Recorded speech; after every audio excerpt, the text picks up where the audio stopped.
L'élection du président Ernest Bai Koroma à la tête du pays en 2007 a suscité de l'espoir au sein de la population sierra-léonaise. Après la guerre civile qui a officiellement pris fin en 2002, le pays s'est lancé avec l'arrivée du nouvel homme fort dans des réformes pour donner une nouvelle orientation à la politique du pays. Les réformes au niveau des forces de défense et de sécurité ont relativement contribué à diminuer les violences et la criminalité dans ce pays d'Afrique de l'Ouest. D'un homme qu'on appelle Ernest Bai Koroma. Et vous savez, après une longue période de conflit et d'instabilité politique, la Sierra Leone a fait des progrès remarquables dans ses initiatives de promotion, notamment de la paix, de la stabilité. Et le pays a désarmé et réintégré les ex-combattants. C'est une démarche que Ernest Bai Koroma a poursuivi. Il a réinstallé les réfugiés et les déplacés internes.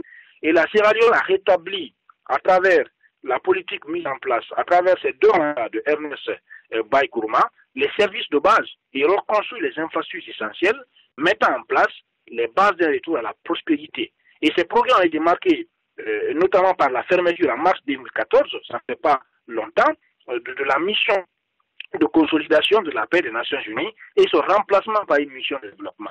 Et le président de son parti le 24 mars 2002 est désigné comme candidat à l'élection présidentielle du 24 mai 2002.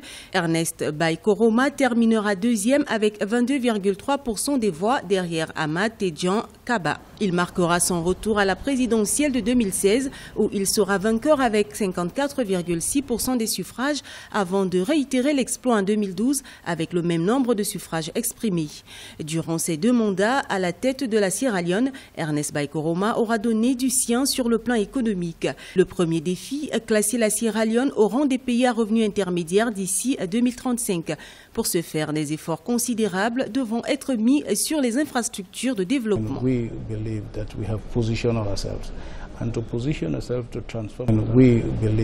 Première, notamment le secteur minier. Ça a été une situation difficile, surtout avec Ebola qui a aussi ralenti l'activité économique. Mais nous sommes restés confiants et déterminés à reconstruire notre économie. C'est pourquoi, avec les investisseurs directs étrangers et notre politique interne, nous avons pensé qu'il fallait poursuivre notre ambition par les infrastructures dans les secteurs de l'éducation, de la santé.